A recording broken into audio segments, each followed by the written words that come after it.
have excuse me, Dr.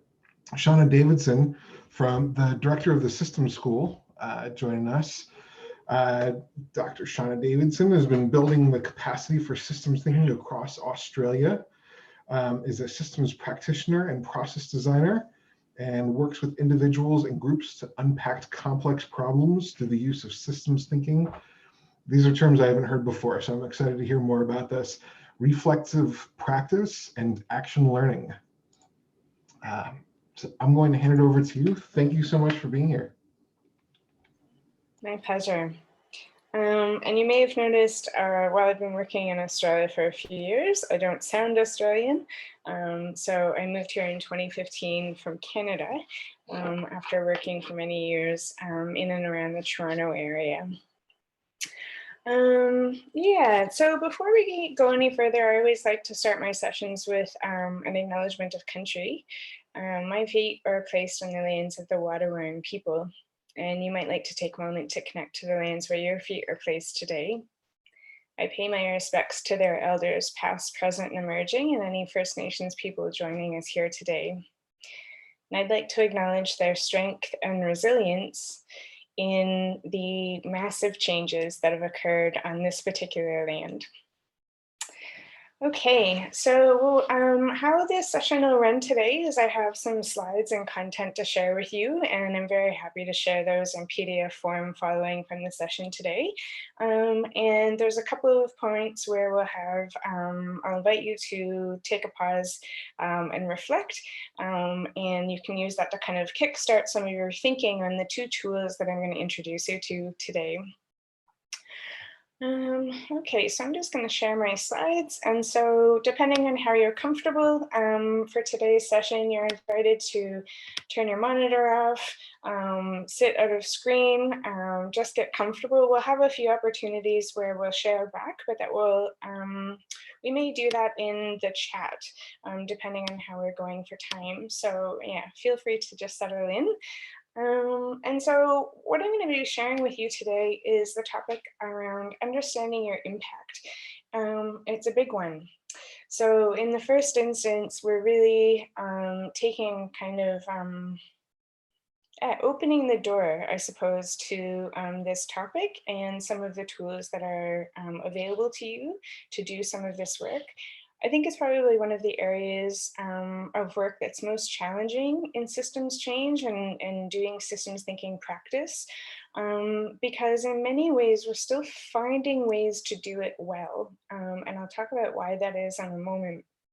But what that means is, in a lot of ways, it's also a really exciting space for practice, because many practitioners are trying out new things, new tools, and as well, ways to report that information back. So how do we communicate this to the communities we're working with, to our funders? How do we even work with funders to bring them along in this journey that measuring change in the system is quite different from typical programmatic evaluation?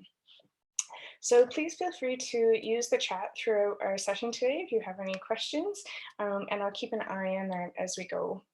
So how we'll spend our time together today, I'm going to share a little bit in the first instance about, well, what exactly is it that we're measuring, and talk about how we measure. And then I'll introduce you to two specific tools. Now, these tools, as I've said, tools is probably a bit of a misnomer, actually. I would say that they're larger practices and methodologies in themselves. So these are things that, we don't sit down and do in an hour.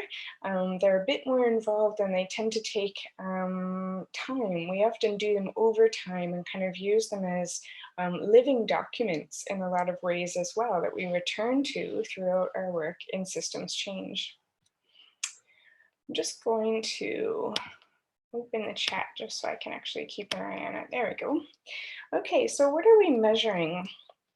I think actually I'm going to kick off with a reflection question. So I'll invite you now to just take a few minutes on your own, on whatever writing device you have at your disposal, and just capture a few thoughts about what do you need to see or do in order to feel confident that you're making change in the system. So if you were to place yourself in a project, if you're not already in one, what would need to be happening? What would you kind of need as a result in order to feel confident that you're making change in the system? So I'll just invite you to capture a few thoughts on that for the moment.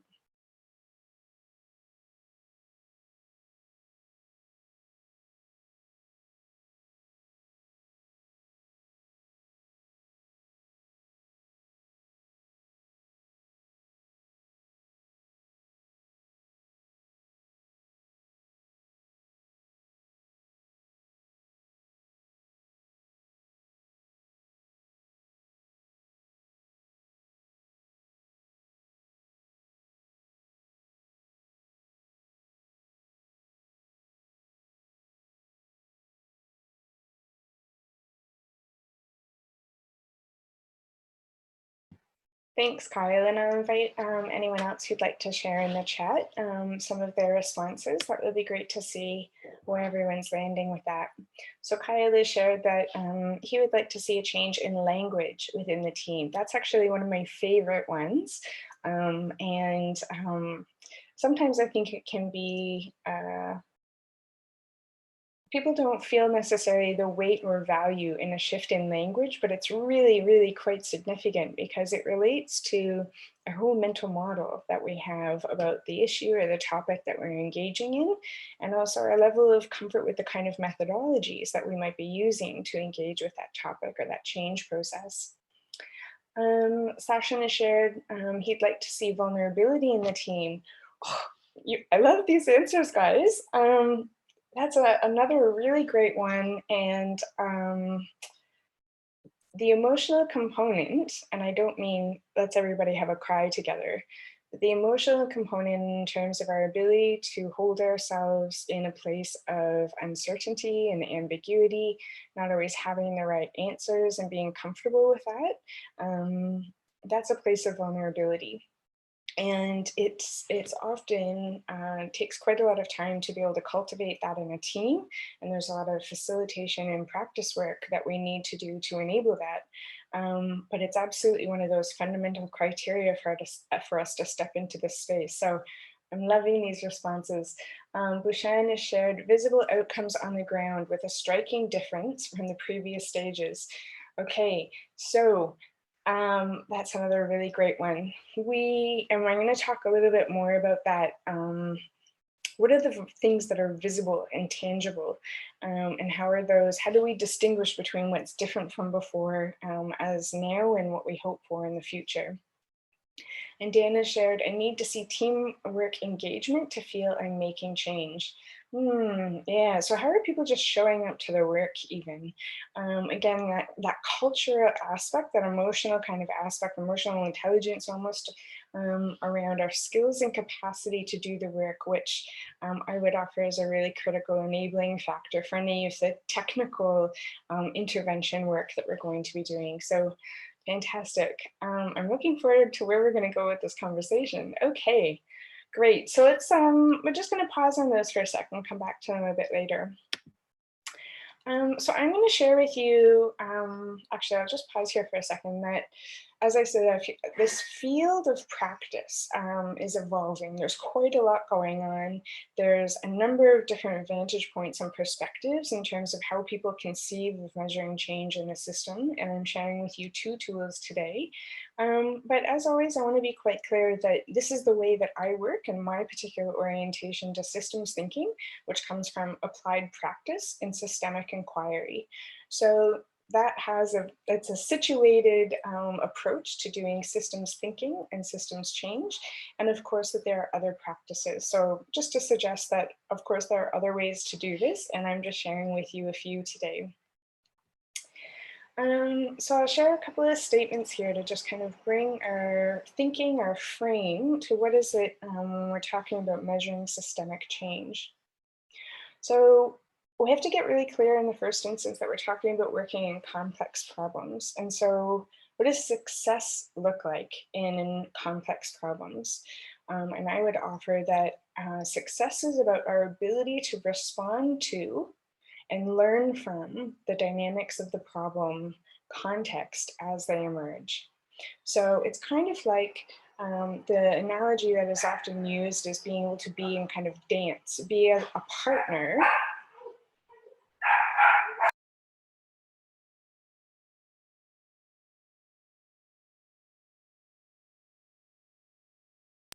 to be in partnership with the system and the dynamics in which we're embedded. And so the more closely aligned we can understand what is happening, describe what is happening, and use that as a feedback to inform our actions, that to me is what success looks like in working on complex problems, because we know that we cannot plan too far ahead. We know that we have to anticipate that things will emerge that are unknown. And so we're trying to be best situated to be able to be in a place of flexibility and adaptability. So in order to achieve success, our goal is to deepen our understanding of the system in order to identify a way to respond. So what's significant about that statement is that we're not entering into this work presupposing what the solution should be or the way to engage. So everything about our determination of how to intervene in a system is coming from all of that we're learning about system dynamics rather than our internal opinion or a series of experiences. So it's again being in that dance, that clear relationship with the dynamics of the system and the ways that we're learning about them. So that is what informs how we engage. So how do we do all of that? How do we engage in our goal? We build an understanding by articulating a theory of change and a mental model of the system. And then we take that and we test it, we seek feedback, and we continue to adapt it. So the idea here is that as much as we can learn about the system in its current context, we identify the direction of the change that we're seeking, and we try and map a pathway towards that.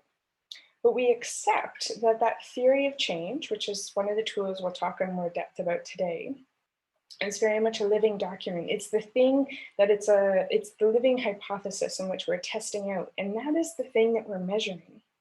We're actually measuring how is our theory of change aligning with actual dynamics in the system as they emerge, as we spend time working in the system and testing out interventions.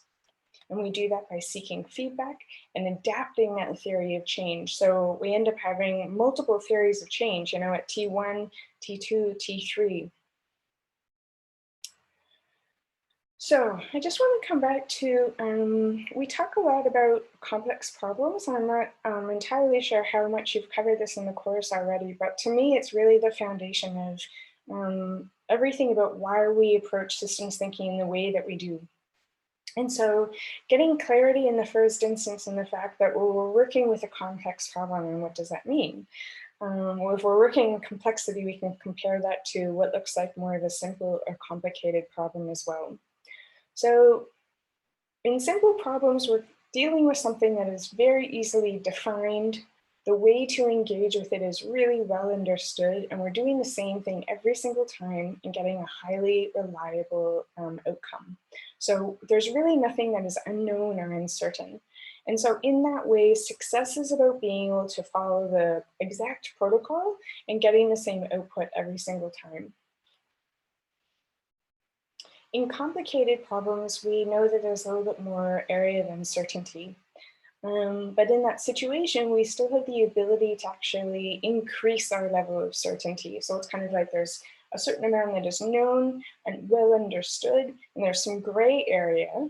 But if we keep testing, we can actually define that protocol again and start to get that high level of reliability of outcomes that we're seeking.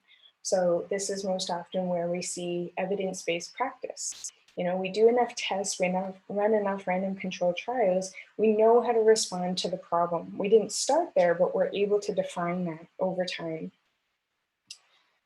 In complex problems, most of all of this context goes out the window, right? So we know we're dealing with uncertainty, almost about what are the root causes, what's really perpetuating this problem, how to respond, and the level of reliability we'll have about getting a good outcome. We really don't have any of that level of certainty. And so When we're talking about success and our ability to engage in these complex problems, it's quite different. So I'm just kind of reaffirming here that in different kinds of problems, there's different ways to engage and different ways that we define success. And so all of this is what is informing our way of measuring change in the system. So success in complex problems is about responding to and learning from the dynamics of the system as they emerge. So what does that mean in terms of how we actually measure things? Well, I'm going to give you a bit of a, continuing with this simple, complicated, and complex to talk about the different ways that we can measure change in the system. So when we're dealing with simple problems where we have a high degree of certainty and agreement about the problem, we have that protocol that is really well defined and repeatable, we know that what we're doing essentially is validating best practice. We've got summative evaluation with clear linear logic models, and it's just about measuring, did we do exactly what we said we were going to do? So we're judging an effort's success, merit, and scalability. That's the purpose of what we're in our measurement. In complicated problems, because we've got some level of uncertainty about the problem, what we're trying to do here is validate effective practice. So we're often dealing with summative evaluation still, but we've got that testable program theory. So again, this idea that we've got a certain level of knowing and understanding and certainty about it being able to achieve an outcome. And what we're trying to do is repeatedly test that in order so that that protocol, that intervention, can be further refined and made more robust. So in our measuring or evaluation approaches, the purpose here is for gathering data for model refinement, right? So we already have an idea about how to respond. We're just continually trying to strengthen and improve that. And when we do that, we're going to be having an opportunity to scale that response. So again, in complex problems, our approach is very, very different because the context that we're working in is quite different. So I'm just going to kind of jump ahead here into a sense. Our purpose here is to understand the type and extent of change that has occurred. So this is actually the things that we're measuring are often much more retrospective rather than prospective or summative. In the sense that we're not benchmarking what we thought we were going to be doing. We're actually looking back and saying, well, what is it that's happened here? Those signals that we thought that we would find, which are telling us about whether the change is happening that we were hoping for from our theory of change, is that's what happened? Or did something else happen? And if something else happened, that's probably because of the emergent properties and the dynamic nature of the system. Well, then what does that still tell us about what is happening here? About key relationships, key dynamics, perspectives that are taking place in the system, potentially perpetuating the problem that we're seeking to respond to, or inviting opportunities to make some progress and reduce that complex problem and its effects. So our purpose in this kind of measurement and evaluation is quite different. We are trying to understand what it is that's happened and those contributing factors. And ultimately what we're doing is gathering data to enable our adaptive practice. So we're gathering data to continue to tell us how to engage in the system. So in this way, our measurement and our evaluation is happening in real time and being used in real time. Because we're not planning 10 steps ahead. We're asking, based on what we know now, what is our next first step? Because we're trying to stay in that dance, right? Our dance with the system and the dynamics of the system. So well, how do we do that? We articulate a theory of change, this mental model that we have about how we think change will come about. And when we do that, as I say, we're kind of documenting this down on paper, and then we're essentially testing that and asking, is this what's happening? And if not, what else is happening? And what does that tell me about the system? So we're doing it over multiple time intervals, as we engage in the system. So it's not right at the start, it's not right at the end. It's very much, and this is, Kyle asked about reflexivity, It's this notion of constant engagement and reflection on what is it that's happening and using that to inform our actions. So we're engaging in this really rapid feedback cycle. So in that way as well, the data that we're collecting, we're not going for deep dives here because we're moving so quickly. We're trying to essentially stay up with how things are shifting under feet. So we're doing, that doesn't mean that's superficial or invalid data, but what we're collecting and how much we're collecting is much shallower because we're trying to be as responsive as possible. Okay, so I like to come to this point to just offer that bit of distinction because this is often language that people are more familiar with. In terms of distinguishing between evidence-based practice, which is often used for complicated problems, where more is able to be known, and where a protocol or an intervention is able to be well refined with a high level of reliability about its outcome that it will achieve. Where in practice-based evidence, what we're doing is documenting what is it that's happening as we go. What did we try? What were the effects? And what did that tell us about how to proceed? And we use those in complex types of problems where we're typically, that's where we're applying systems thinking, and that's where we're seeking change in the system. So these are complementary. They don't compete necessarily with each other, but it's very important to distinguish because particularly if you've come from a scientific background, there's questions around rigor and validity. And both of those remain true in these practices, but they look different. And we have to, this is part of that mental model, that cultural awareness and kind of skill and capacity around doing this work. Because of the complexity, there is much less that can be known. So we can't try and achieve that same level of evidence-based practice because things are continuing to shift and change and emerge as we go. We don't ever have the same context twice. So there isn't a lot of value in developing a protocol or a way of engaging in intervention where we're never going to have those same situational characteristics again because we know the system is always changing. Okay, so I'm just going to do a couple of slides again because lots of people talk about systems and systems thinking with a little bit of nuance difference, but this will help to set up what we're going to cover in the session today. So the way that I approach and think about a system is that kind of we often have this image in our mind, that we can visualize the system. I've clearly simplified it here. But whatever it is of this image, this picture, this understanding of the system and its dynamics, it's shaped by a number of things that are at play. And some of those are more physical and tangible, like actors, and or resources, and some of those are less tangible, like relationships or mental models or power as well.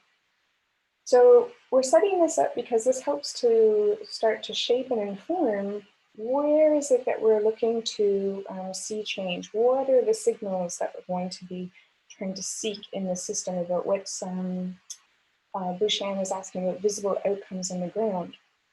These are some of the things that we're going to be looking to shift and change in the system because they are the things that define the dynamics of the system. I'm sure you're familiar with the iceberg model at this point. So what's really important here and that I want to draw attention to is that practices to evaluate and measure change from a simple or complicated standpoint tend to happen above the surface. So these are events that are easily measurable and can be monitored. But what we know is that what is happening in the system, the dynamics that are driving the complex problem that we're trying to seek improvement on, sit below the surface. And by that I mean they're often less visible, tangible, easily accessible in terms of managing, monitoring, evaluating. But we have to be clear about the fact that we're going to a different place to try and see signals and measure change. And it's another reason why we are not doing as deep a dive as well, because these things are much more difficult to access. So to come back to those series of quotes, I want to, or statements, I want to layer on one more. So I talked about success in complex problems is about responding to and learning from the dynamics of the problem context as they emerge. So in order to achieve success, our goal is to deepen our understanding in order to be able to identify a way to respond. So we're seeking that feedback and using it to tell us about how to intervene in the system one step at a time. So if we have that goal and we're paying attention to system dynamics, we're articulating that understanding about how we think things will change in the theory of change as a particular tool. And then we're seeking that feedback from the system to test whether or not that theory of change is playing out in the way that we thought it would. And if not, what's different about that and what can we learn from it? So what I've layered on here is that in order to be able to test that theory of change, we're going below the surface and we're measuring change between parts in the system. So this is also really, I think, quite an important distinction about what is it that we're actually measuring. We're measuring relationships between, we're measuring the change between the relationships and parts in the system rather than one thing in isolation. And that's really what distinguishes working in a systems way from traditional program management approaches. We're not looking at something in isolation. We're recognizing that every part is connected and related to other parts in the system. And so we're trying to see what is the shifting dynamic overall, rather than what happened to one individual part in the system. We're seeking change between the relationship of parts. So this is also, you may or may not have picked up on some of the language distinction that I've used, but I talk about systemic change, not systems change. And I think that this is really important, particularly when we're talking about trying to measure change, because a system as a whole does not shift from, status A to status B. The whole thing doesn't shift and change altogether. And this is a whole other lecture, so we can't get into that today in too much detail. But what we're really trying to become conscious of is that change in a system happens through much smaller scale, emergent continuous change. And it's that cumulative impact from those small changes between parts in the system that build up to cumulative change that sees larger term and larger scale change over time. And I'm going to continue to expand on that when we get to the theory of change and developmental evaluation. But it's really about, well, what is the boundary of the system that we're looking to actually identify change within? And that it's not whole-scale systems change, because none of us have agency or authority to bring about whole-scale systems change. That doesn't mean there's no value to what we're doing. It's just that that point has to be clear and upfront for us, because it actually is a really important boundary measure that we need to use when we're developing our theory of change. And I'll show you how we can do that. Okay, so another moment for reflection. To just take a chance to gather your thoughts again. And if you like to share in the chat window. Now you notice I didn't include challenges here, because that's where we like to go. That's the kind of easy response. But to drop into what opportunities do you see with this kind of focus to measuring change? I'm not going to suggest, I'm not suggesting that there aren't challenges. It's hard work. But let's focus on what opportunities you see in using this kind of focus, this kind of lens on doing measuring change in the system.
Yeah, thanks, Sachin. Documented observations over multiple intervals. That to me is really one of the strengths of it. And we'll talk about it in the theory of change tool, but it's a huge opportunity for our ability to communicate what it is that we're doing in the system, why we're doing, like why are we taking a particular pathways that we are.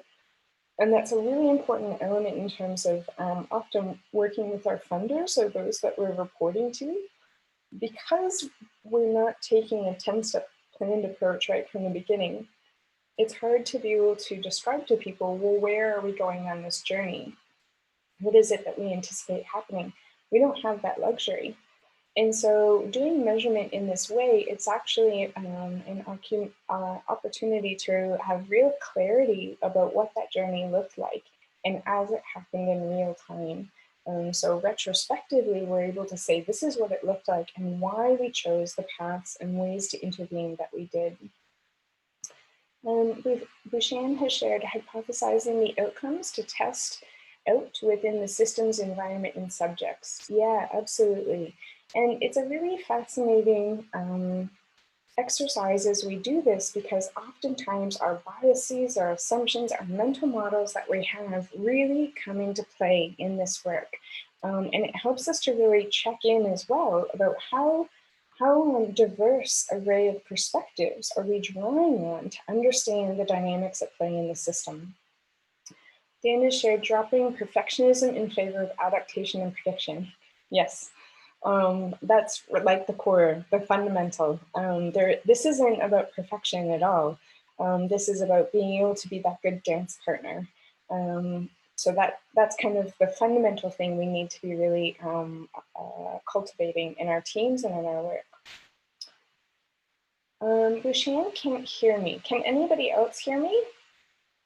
Yeah, Kyle can hear me. Okay. All right. So Bouchan, I'm sorry. I'm not sure if it's on your end. Okay. So maybe test out your audio.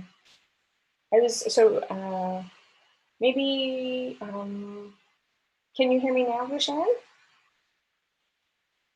Okay, sounds good. So he's gonna try and rejoin the session. Great. It is recorded, so at least you can come back to it this way. And Kyle has shared that he loves this method. It allows actors within the system to discover their own insights and with new information, develop their own new practices naturally. Yes, beautiful. I love these insights that you're sharing, everyone. There's so much to talk about with systems practice, but another element of that is that our whole way of working, of stepping into this space, has to be from a place of curiosity and learning. That is fundamentally what we're doing in systems thinking work, is being curious about the system because it's not obvious, it's not known, and it's ever changing. And so along with that ability to be in a place of adaptation that Dan mentioned, we're also trying to be in a place of learning and curiosity. And so when we work with these kind of tools, it's also creating, again, that reflexive practice. So seeking and asking questions about what is happening, why is happening, and what do we do with that information, really steps down our ego in a lot of ways. You can't hold a lot of ego because we're constantly kind of being challenged by what is happening in the system. So fantastic reflections. Thank you, everyone. We're going to continue on now. Perfect. Okay, so how do we measure?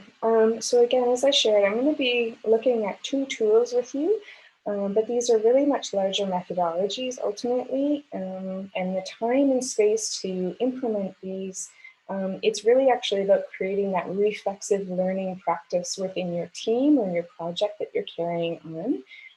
It has to be part of the culture that you're cultivating amongst those that you're working with to use these. So we really use, there's lots of tools, but the two that I'm going to share with you today, they kind of sit in relationship to each other. So at the meso scale, we're using a theory of change, which is helping us to understand, because every system has a purpose, right? There's a really great quote who I'm going to forget who to attribute to right now. But every system has a purpose, And the system, it has the ability to just continue to perpetuate that purpose. It's trying to be self-sustaining.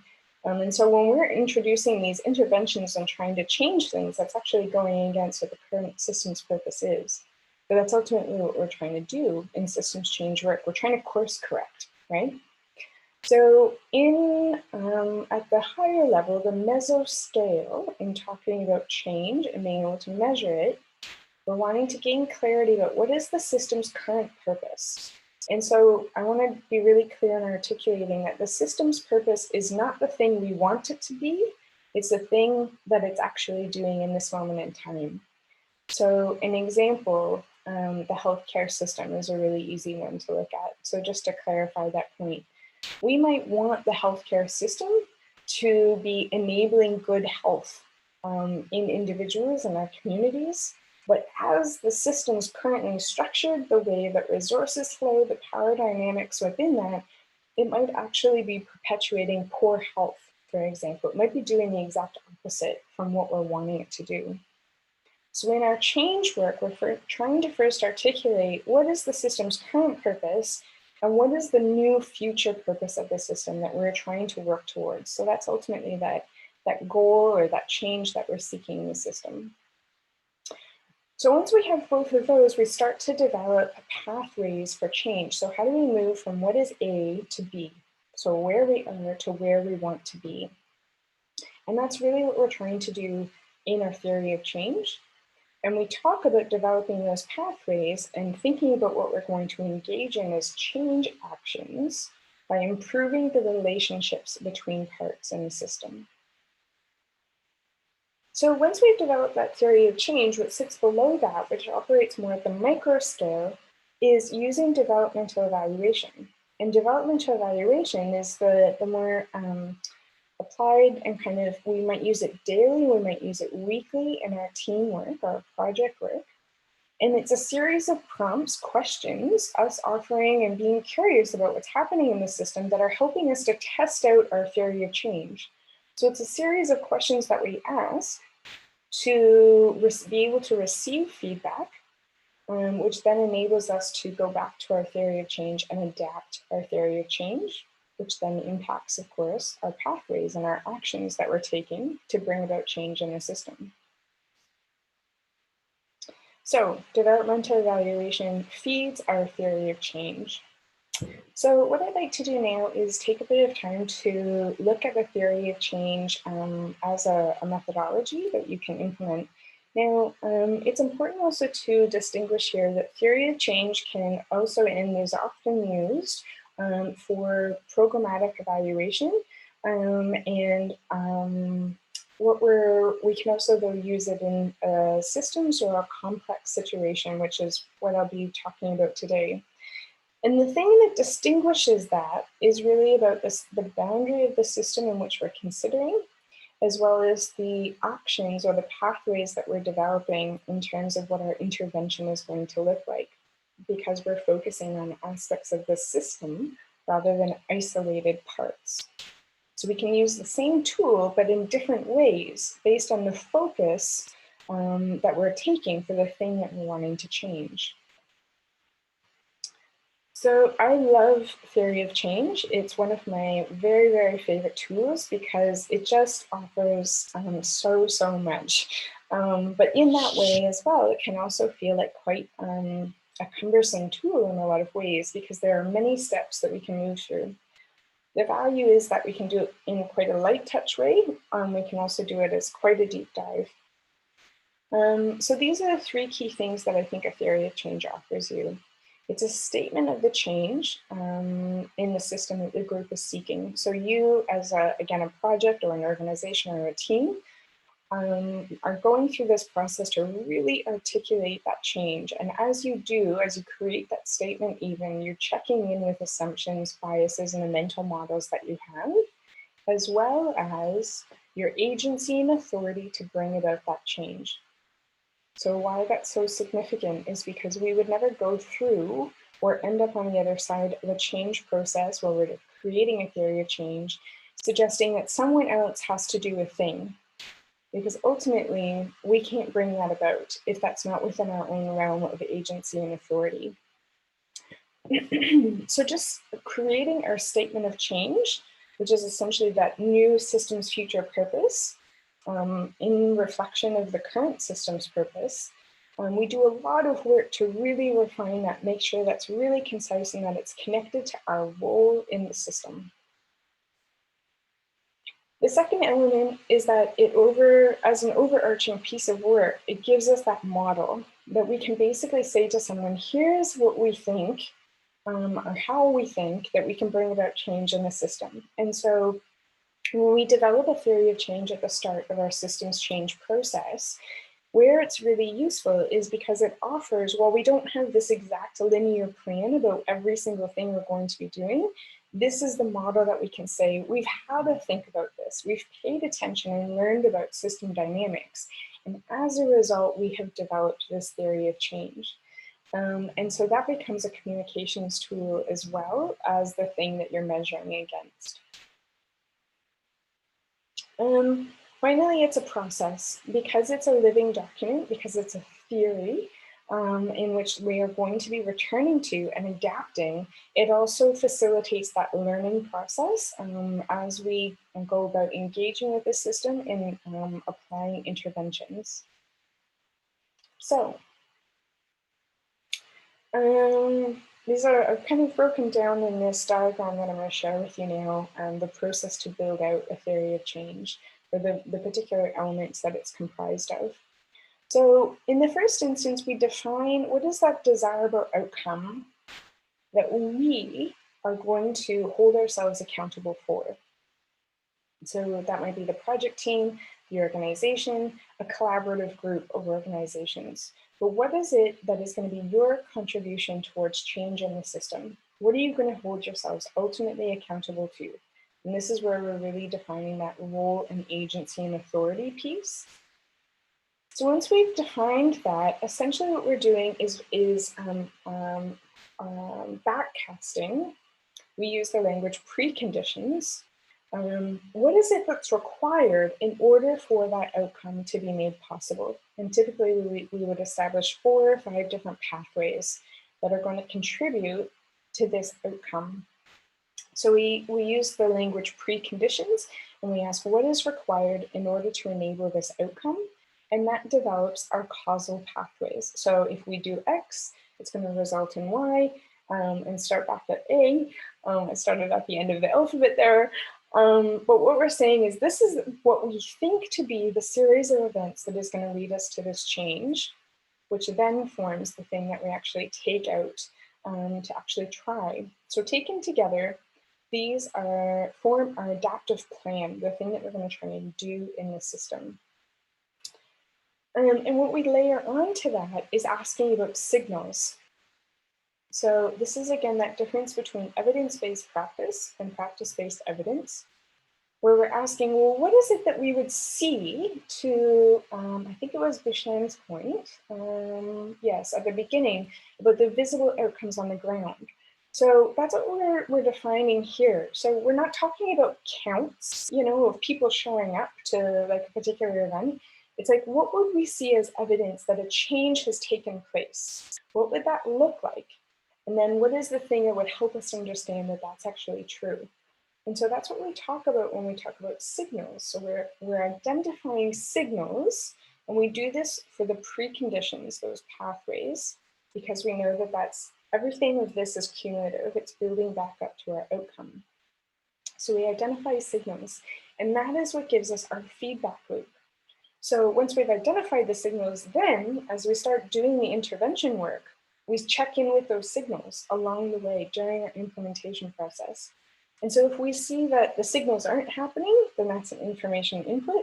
If we see they are happening, but they look a little bit different, that's still a really valid information input. And as we do that, then we often come back to refine or adapt our preconditions, or we might also even refine our desirable outcome. Because again, this is all about testing what is possible in the system based on what we know at points in time. And as the system continues to be dynamic and emergent, this has to change and evolve with that. So taken together, these three elements provide our learning and development scope about what is happening in the system and the change that we're seeking. And ultimately, what kind of closes out our model of change is that kind of at the highest level here, we've acknowledged what is the larger scale, the macro change that we are seeking in the system.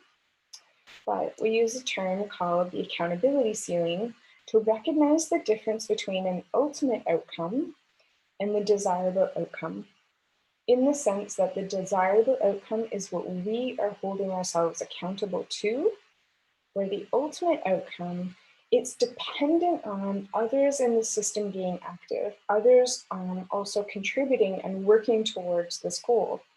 Now, you might be thinking, well, wait a second, you said we can't rely on that. And that's absolutely true. And that's why we call it the accountability ceiling. So it's kind of like, this is the North Star, that we are hoping to work towards, but we recognize that we can't bring that about ourselves, but we're going to acknowledge our unique contribution towards achieving that goal. So we're still setting that North Star because this is also our communication tool to talk about the change that we want to seek in the system. And oftentimes as well, it's used to rally further support and bring other actors along. So that's why we kind of set that North Star, but then recognizing the accountability ceiling, we are very clear on what can we actually do to bring that about. So just to clarify some of the terms that we use with theory of change.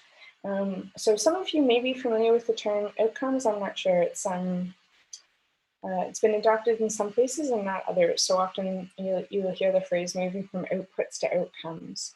So outcomes are about the change that we want to see in the system. It's like describing the scenario that you want to see playing out.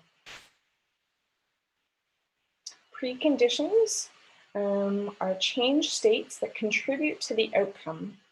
So it's like, in order for me to make a cake, I first have to have, I have to know how to use an oven. I need all the ingredients and I have to spend time in the kitchen actually mixing these ingredients together and baking the cake. So what are the series of actions or steps that need to be true in order to achieve the outcome? And signals are the things that are the change states that suggest the precondition is occurring. So basically, what am I going to look for to know that that precondition has happened? And that is the thing that's going to be telling me about whether or not I'm making progress towards my outcome. So as you can see, these all layer onto each other. They're all kind of building to that cumulative thing, which is the desirable outcome. So this is very, very simple, but in terms of what a template might look like as you're building your theory of change. So that ultimate outcome being, in Australia, everyone is healthy and happy. We have a generally healthy and happy population. Okay, so that's our North Star, the thing that we're working towards. But there's the ceiling of accountability to recognize what our team, our project, our organization is bringing as a unique contribution in terms of working towards that goal. We identify the preconditions, we backtrack, we identify signals that are going to tell us that that's taking place, and then we gather the data as part of our feedback loop. So that is a whirlwind tour of what theory of change looks like.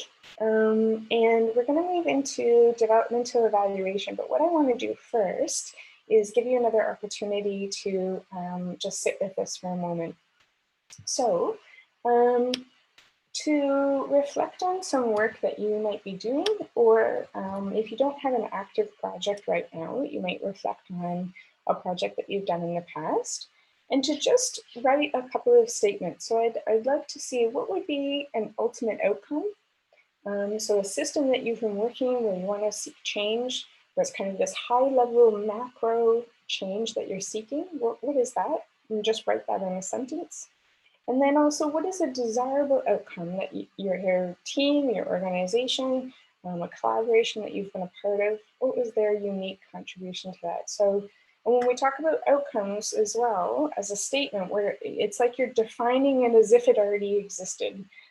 So it's like a future state where you can see that it's already happened. So what would that look like? So I invite you now to just take a few minutes and try and draft each of those statements for yourself. for a current project or perhaps something you've worked with previously.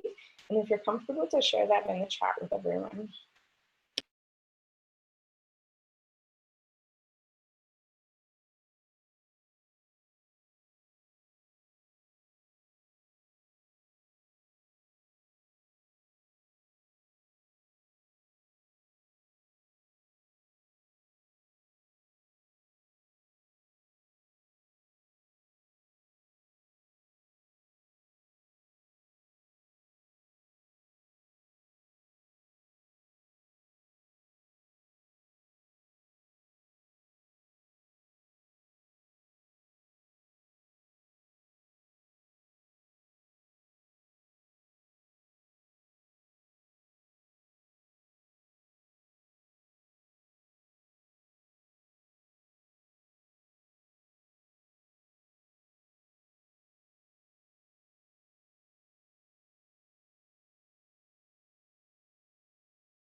So Sachin has very bravely shared a first statement, and I'm just going to use yours as an example if you don't mind, because I think it's a really nice one to iterate on. And so what you've shared is that the ultimate outcome that you're seeking is increased annual revenue of the organization. And so what I hear in that is something that's actually below the ceiling of accountability, because that's definitely within the realm of your organization's ability to achieve. So I obviously don't know the business that you work in, but what would be like, what is the sector that you're contributing to, for example? And what is it that you're seeking for that sector to be able to do or to achieve? So that would be the ultimate outcome, because it's beyond your actual realm of authority or agency. And so your business is contributing to something. What is that larger goal or vision that your business is trying to contribute towards? And then in terms of your desirable outcome, so that comes down to what is within the realm of your business. Revenue is an output that we can account for. What is the outcome that you're seeking? So we would rephrase it slightly. And so I also just want to clarify, this isn't criticism. When we're writing these, we often iterate on them quite a few times to talk about like, what is it that we're actually trying to achieve? So what is it that increased annual revenue is going to actually achieve for the organization? So, you know, is it financial sustainability? Is it about expanding the the product offerings that your business is actually trying to, develop? It might be that if you are, say, a cooperative, I'm always going to lean into the social side of things. Is it perhaps that you've actually got, or you can go with your stakeholder examples, like increased, no, that wouldn't be a good one. I'm just thinking about another example. Probably the financial stability or the product offerings or the diversification of your business. So that generating more revenue, it's a mechanism to achieve something. So what is it ultimately that the business is trying to achieve? And that is how we would rework and iterate on your desirable outcome. Does that make sense? So we often work with these to kind of distinguish, like, what is the mechanism, the thing that I'm going to do, between what is the thing that I'm trying to achieve that's like a situation or a state that we're trying to work towards. So thank you for letting me, I didn't even ask permission, but for sharing that first. Awesome. Yeah, Sachin, so that's great. Ultimate outcome, satisfied customers that become brand advocates. That's a really great iteration on what we've just talked through there. Dan, oh, Dan, are you in Canada? Oh, yay. Of course, I'm just gonna have a little appreciation for that. That's wonderful. So Dan has shared his ultimate outcome. Every First Nations child in Canada grows up fluent in their ancestral language. Beautiful. So what you can see there is that Dan, in his team, his organization, he cannot ultimately achieve that, but that's like the much larger overarching systems change goal that he wants to contribute towards. And then desirable outcomes, so the thing that his organization or team could contribute is local First Nations children have access to engaging language tools in their ancestral language. So that, Dan, to clarify, would be something that your team or your organization can actually produce and make available. So that's perfect.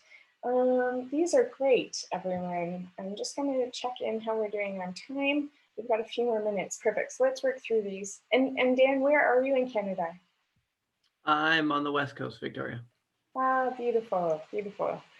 I've got family out that way, and of course it's just stunning country. Kyle, ultimately we'd like to build an adaptive risk management infrastructure that allows for self-actualization across multiple disciplines and enterprise cohesiveness. Okay, let me just think through that one. Is that ultimate goal, Kyle, within the boundary of your agency and authority that you can bring about, or is that actually higher than your organization? That's above my organization. That's the ultimate goal. Yeah, sorry, say that again, actually. Ultimately, it's the ultimate goal. It's way above my own organization. Yeah, okay, all right. Okay, so, and then desirable, we'd like to transition from a rigid templated data structure to a contextualized adaptive structure that preserves narratives while leveraging enterprise knowledge and resources. Beautiful. So what I would say, let's just look at your desirable statement, is what we would do with that, and these are perfect examples that we can work with, and to clarify why it's so much of a process, but it's a valuable process. So if we were doing this usually you would never create this in isolation as one person. As a systems exercise, you're wanting to do it with people from across your organization or from across the system, because we're trying to get a diverse viewpoint on what's happening in the system, its dynamics, and what needs to change to achieve that. So we would workshop it with many people. In terms of Kyle's desirable statement, you can see that first section of his statement, we'd like to transition from a rigid templated data structure. So that actually tells us about what's happening in the current system. So that's kind of like your current system's purpose or outcome, which tells us about like what is situation A that you want to move from. So what we would do is use that, but we would pull it out of the theory of change, and it kind of becomes our benchmark of what we're trying to move away from. But so your desirable outcome would just kind of be the second half of that statement, because it's the thing you're trying to achieve. And so why that language is so important is because when we go to the place of trying to build preconditions, we're essentially asking ourselves, okay, well, if so in this way, adaptive structures that preserve narratives while leveraging enterprise knowledge and resources, we say, okay, well, what would need to be true in order for that to happen? And so that's why the language that we use for it to be really specific and detailed and within our agency and authority, we have to really work that statement hard, get it really specific and nuanced, because then that becomes the benchmark against which we ask questions about, well, what is the precondition for that to occur? So in Kyle's example, that's really nice and very specific, and it will help us to really smoothly move through creating the preconditions and then the pathways to the preconditions. So those are great. That's fantastic. So thanks so much, everybody, for sharing those. Again, just really loving everything that you're contributing and in this conversation today. Okay, so we're going to move on to developmental evaluation. So I'm just going to, in the first instance, flip back for a second to this slide. So what you can, I hope, can start to see is how that theory of change is kind of helping us to give a little bit, not quite a bird's eye view, but kind of leveled up. It's a little bit kind of up and beyond our immediate area of work and interaction. So it kind of helps us to see that larger landscape that we're trying to work within, because we've identified that North Star and then we've placed ourselves within that system somewhere. What we're going to move on to now is developmental evaluation, which is a much more micro process that is helping us to seek feedback. So developmental evaluation is a methodology that was really has been attributed to one particular scholar who established it about 20 or 30 years ago now, I think, maybe 25, maybe, a guy named Michael Quinn Patton, who's an American, but it's now quite widely used and has been adapted and really expanded in terms of a methodology. And particularly has been applied to the places of complexity and systems change because of its capacity to help us learn while doing. And so it's a process that I really encourage people to bring into, their team meetings or regular check-ins. It's a very light-handed touch to help build that place of curiosity and learning about what's happening. And try to kind of talk about them as like spidey sense. Like we're trying to lift our gaze from, the immediate work that we're doing and try and take stock of, well, what is it that's happening around us? What is it that's happening in the system? And it's that new level of information input. But like many things in systems, I would offer that the tool or the methodology itself is quite simple. These are not overly sophisticated things that we're talking about in terms of the time and investment to implement them. What's challenging is closing the loop. So we can ask the question, we can seek feedback, but if we don't close the loop by actually adapting our actions or being responsive to that feedback and using it to inform how we engage in the system, we've really lost a lot of the value of this process. So the questions are simple, but the process to integrate it and have that capacity to work adaptively, that is a much larger aspect of that cultural piece, that learning context that we're trying to create amongst our organization, our team, or our project. And I'll just put actually here in the chat, exemplars in DE, I think is what it's called. I don't think I spelled that right.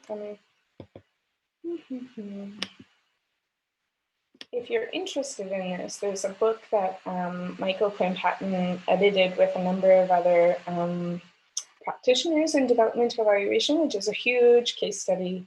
Well, I'm on a Mac and I've got the spinning ball, which means my computer, there we go. It doesn't want to work. All right, so that's not the right spelling of exemplars. Exemplars in DE by Michael Quinn Patton is the collection of case studies, which is quite useful. So developmental evaluation is about evaluating or learning while doing, with the intention that we are using that feedback to directly inform our next step. So this isn't evaluation that happens at the end. This isn't an evaluation framework that starts at the beginning. This is an evaluation approach that we apply to our learning as opposed to the thing that we are doing. So we're not evaluating the actual intervention, We're evaluating our learning about the intervention. So as we do, what are we learning as we go? So it takes into account the changing context in which activities are being undertaken. So in that way, it doesn't assume a static and stable environment in which we're operating. It assumes that things are dynamic, emergent, and changing as we go. That's why we're applying it. It takes into its activities which are being undertaken in a range of factors that influence and inform these activities. It involves the application of evaluative thinking, but it's combined with reflective learning practice. So we reflect, we use that information to learn about what's happening, and then we adapt our actions following from that. So in the simplest way, people talk about it being like, what is it that's happening? Because it's likely that we haven't been able to anticipate it. So what? Why is that significant? Why is it important? What is it telling us? Now what? What do we do with this information? How do we adapt our causal pathway and our theory of change? What is it that we're doing in an intervention? How does that adapt? And we keep going. And then we just continue in this cycle of asking about what, now what, and so what. And so as I say, this is often a much more light touch kind of process that we often bring into, depending on how quickly your project is happening, but you want really small, rapid feedback cycles. So this should happen fairly regularly. Oops. So just to contrast this with traditional evaluation approaches, so in traditional evaluation, we're often measuring success against predetermined goals. The evaluation is designed based on that linear cause and effect model. We're going to do this and therefore X will occur. And it often aims to produce generalizable findings across space and time. So that's traditional evaluation. So how does developmental evaluation contrast with that?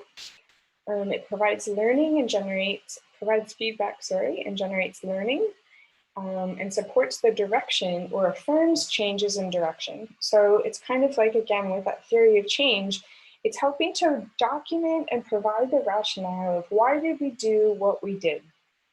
Because we don't have that to start with. So we're documenting it as we go and being able to have that tool as a resource, as a communications tool to return to retroactively and to be able to explain the pathway that we ended up taking in the system and the work that we're doing.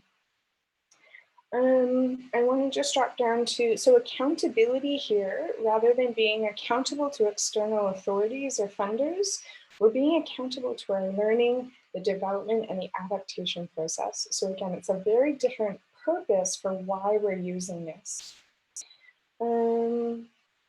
I think that's what there's a lot of content there, but those are the key things I wanted to draw your attention to. So why do we use it? It helps us to document what we're doing, helps us to track short-term results and consequences. So in systems thinking, we're often mindful of the fact that because the system is dynamic and emergent, if we act with presupposed ideas about what should happen and what we should do, separate from what we can see as system dynamics, we end up with unintended consequences. Now, we're probably going to get some of those. We can't eliminate the potential for that entirely, but by being in that dance, by seeking as much feedback and adapting as much as possible, what we're trying to do is minimize the occurrence or the intensity or impact of our unintended consequences for those to take place. So it helps us to be able to manage those. Identifying emerging processes and outcomes, again, where it's all, this whole thing is a sense-making exercise. We are trying to make sense of. So it's kind of like going into a dark room that we're unfamiliar with. The light switch doesn't work. When we're in our system change work, it's like feeling things out. And we have all these sensory inputs that are helping us to understand what is it that's around us? How do we engage with that as a result? How do we orient ourselves to these things taking place around us? And that's what DE in the most immediate sense is helping us to do. So ultimately, its purpose is to help us to adapt efforts in real time for our learning. So I talked about the tool being very simple, and I'm going to share now a series of questions that you can start with. And when people are starting to use developmental evaluation in the first instance, I really suggest that you start small and build that culture of learning amongst your team or project that you're applying it to. So what I've offered here is a series of questions based on that what, so what, now what. And these come from a number of different resources, so I've kind of compiled them into one place. But what you can do is even work with one of these questions and use that in your project over time. And then even the way that people respond, the learnings that you have, and you track that over time is a really good insight or input into the work that's happening. So you don't need to do all of these in one go. And if you're doing, a particular project and you want to go much more full scale, then, you would start with your theory of change, you would create some of that signal work, and then you would layer in a series of developmental evaluation questions that you would use on a very regular basis. And maybe I'll just share an example. We had a piece of work recently that we did here in Victoria, in Australia. And during COVID, I was working with the Department of Homelessness, and they were instituting a policy to provide housing and health services to those who were experiencing homelessness during the COVID pandemic. And so because this was a project that was rapidly coming together, it was integrating different departmental agencies that had never worked together before. We were creating a integrated health model in order to provide support to those experiencing homelessness. So everything about it was unknown. The context in which we were applying it was completely unknown, and that was a perfect example to apply developmental evaluation. So it was helping us to make sense of what are we trying, what are we doing, what does that tell us about what next step to take? So coming back to this, what is emerging? Here's a series of questions we can ask. What are we learning about our activity? So these questions are starting to lean us into, as I say, more of the systems lens. So we're not trying to look at things in isolation, we're trying to look at them in relationship. So for example, what value sets are playing out here that might be in contrast or conflict? What diverse perspectives are we hearing from, and what is that telling us about different elements or aspects of the system dynamics? What relationships are being influenced, influencing this activity and its outcome? More straightforward ones are what is working or not working? What merits more attention? So this is a really important one. We often think in terms of data collection that we pay attention to where we can generalize, but more often than not, the outlier is actually a really important signal that we want to be paying attention to. So again, that idea of like spidey sense, we're lifting our gaze, we're trying to orient to what's around us. So if we see kind of like a blinking light, over in the left-hand corner, and it might be that we actually need to go towards that, investigate a little bit further, and it might be revealing something quite significant about system dynamics. Another so what, we can ask about the learning within our organization. So that was something that Kyle, you talked about language within the team. Sasha, you talked about vulnerability in the team. So some of those so what questions, we can reframe them to speak to that learning culture within our organization as well. So this is a good example where you could layer in different questions. Again, these are just some examples. But if that language, that culture, that vulnerability that we're trying to see, this is a good place for it to be introduced as well. So you could even, with your team, for example, use this as an exercise to say, well, what would we see as a signal if we felt that we were being more vulnerable in this space? You could use that as a team exercise. And then you use that description that you've come up with. So it might be that, people are talking more openly. There's more cross building of ideas. So in the sense that people aren't holding on to their own ideas and having kind of that bit of ego driven nature in terms of the response. So you could ask your team, what would it look like if we were acting from a place of vulnerability? What would that look like for us? And then whatever that response is, that's the thing that you ask about in your developmental evaluation sessions. So do we see this playing out? How is it playing out? How is something, is there anything that's different from what we thought would happen? What does that tell us about how vulnerability looks in our organization, or what we might need to do in order to develop more vulnerability? The last series of questions I've offered here is where are we going around that now what? So this is really that final piece of closing the loop I mentioned about doing the adaptation work, which is often the really tricky part. We have to be really committed and comfortable being in a place of adaptation, that is a normal operating culture within our team and our project. So are these steps still appropriate based on what we're learning? Do we feel we still have clarity and understanding about the complexity and uncertainty of this situation? And if not, then it's about pausing and going back and trying to learn a bit more about system dynamics before we take our next step in terms of our intervention.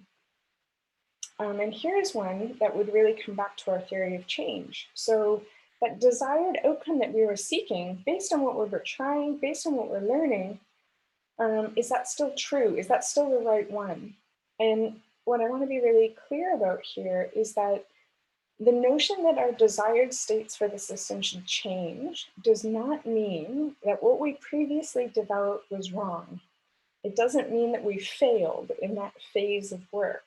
It's a representation of what we knew and understood at that time. And so for our notion of the desired state that we're looking to continue to evolve is evidence of us learning about our role, about the dynamics of the system, about the change that's possible, and how we bring it about. So it's a very positive, constructive thing for those to continue to evolve over time. Okay, somehow I magically ran out of time, and we're going to take a pause there and the last check-in. So what current project work would benefit from applying developmental evaluation? Is there anything in front of you right now that would benefit from using these kinds of questions or using this kind of learning approach? And I invite you to share those in the chat as well.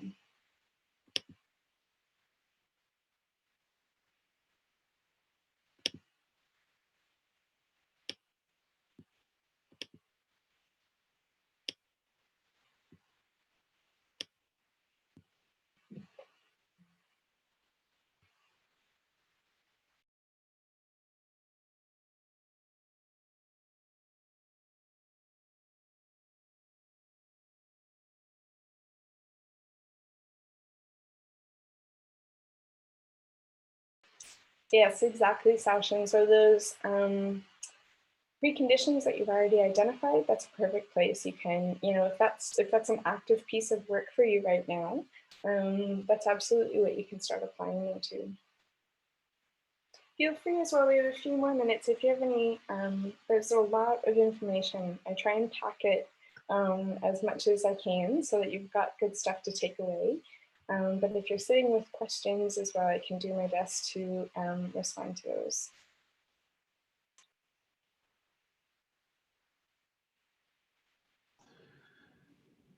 Yeah, I've got a great question. This has been really fantastic and perfectly timed for what I'm working on every day, it seems.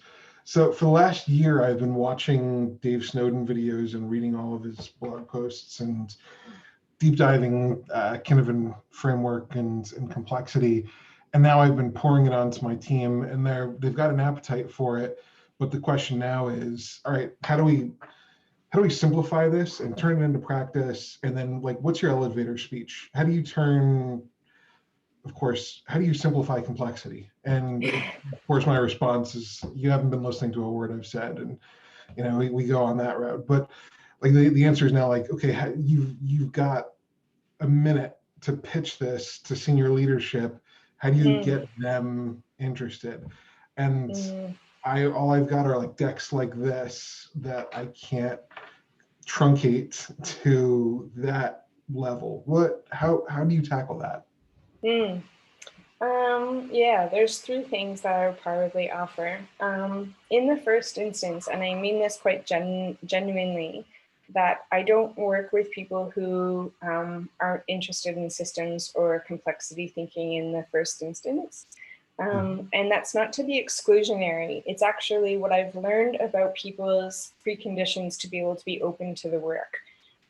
So I'm very much take the approach that I can't justify to you, I could talk ad nauseum, but unless you've arrived at a place where you feel open to this, because it is such a completely different mindset, I'm not going to try and justify it to you. So that's my first thing. The second thing, though, I would say is that if you want to try and crack that seed open, one of the easiest things we can do, but it's quite uncomfortable, is to look together as a team or with your executive. And you have to be very gentle and delicate with the language, but what is not working for us right now? And why is that the case, do we think? And so one of the things that I really like to do is have groups use what I can point to some resources. It's called the Zimmerman Matrix. It's a grid that we use that has the simple, complicated, and complex. And it's really simplified down to level of uncertainty and level of agreement. And so we take a number of problems or issues that exist in an organization, and we have people chart them against those two axes. And what we start to see then is the kinds of problems that we're dealing with sit in a place of complexity. And once people start to open up to that idea, and they start to realize, like, well, if we're using mechanisms that are best placed for things that are known, they don't translate into places that are where things are unknown. That's why we're not having the success, the outcomes that we're seeking. That to me is a really fruitful place to start. So I often do that kind of exercise with people, which is really about awareness of what is currently happening for us. And so, because what you want to do is generate self-motivation, because we can't force it. And the last thing I'll say about that, in terms of building capacity with individuals, I always say start very, very small. There's lots of ways to approach systems work which are quite significant investments in terms of time and resources. And if we haven't really built the capacity to work in a systems way, we get an outcome that we actually don't know what to do with, or like an output. And so to start really small, from my perspective, I talk a ton about practice, which means how often are you actually practicing by means of like spending 15 minutes trying to be better at this thing.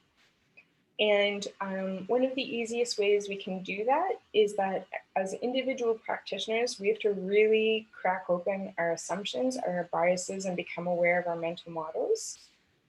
Because if we don't do that, we're not aware.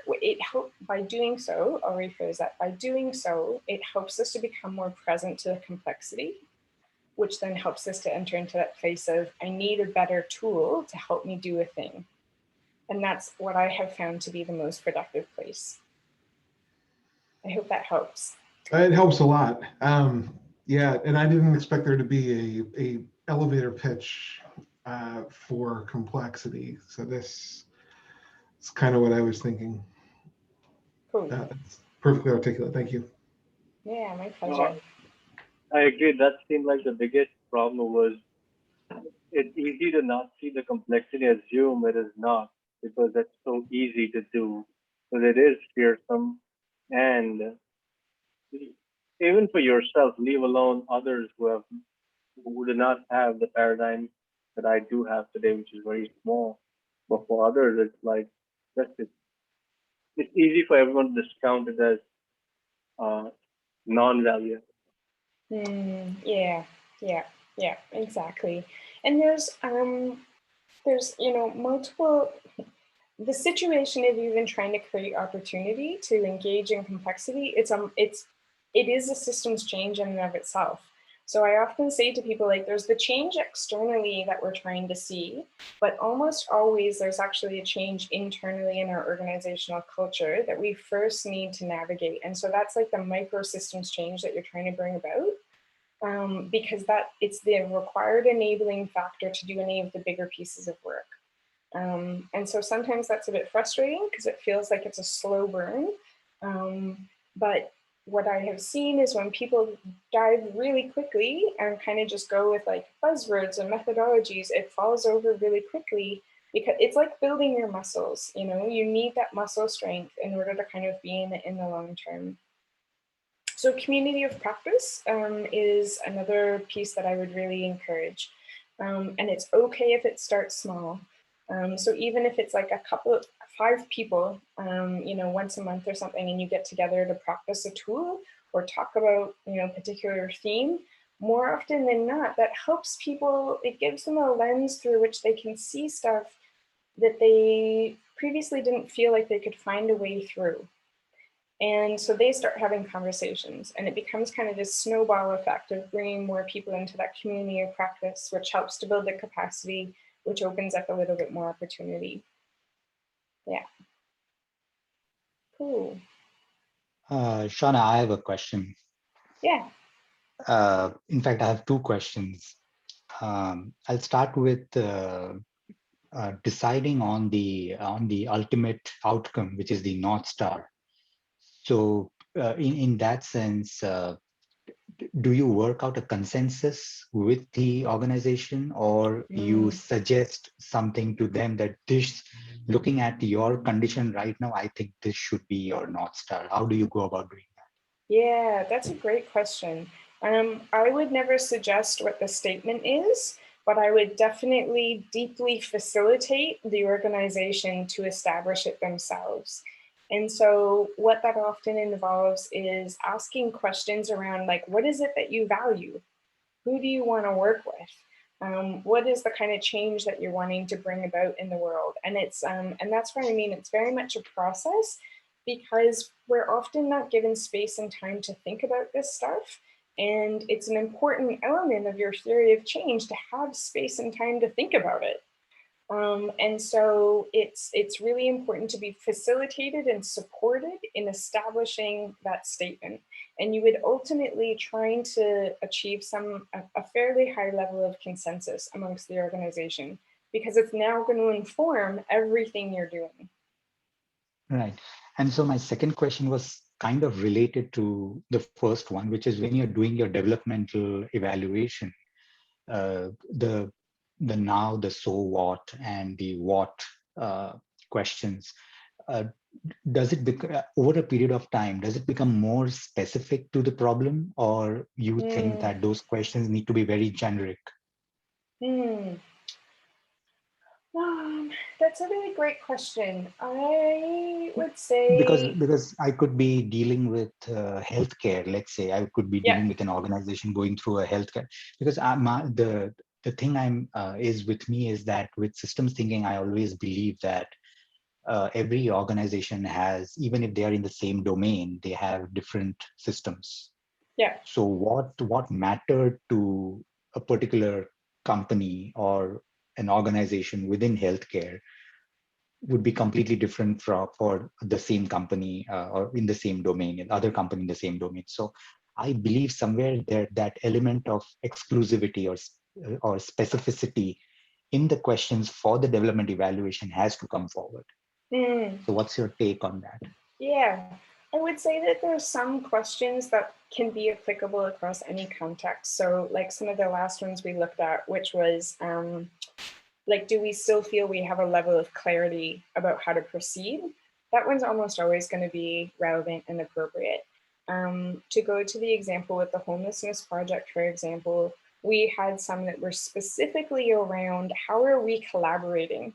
Are the things that we're hoping that would be happening in this collaboration happening, the signals that we've identified?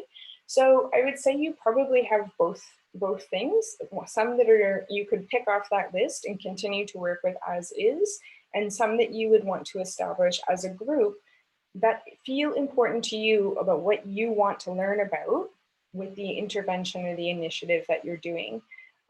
So both are true. Okay, thank you, Seanna. Yeah, my pleasure. We're a little over time. Really, thank you so much. This has really been wonderful. I've got tons of notes here, and we've got a recording to go back to. Again, thank you. This has really been wonderful. Yeah, my pleasure. So I'll send some the copy of the slides and maybe a couple of resources as well, both on theory of change and developmental evaluation and some systems practices for you. Wonderful. Excited to take a look at those. Great. Thanks, Seanna. It's been a Have a pleasure good having day, you. everyone. You too. Bye. Thanks. Take care. Thanks, Seanna. Everyone. Take care. See you. Bye.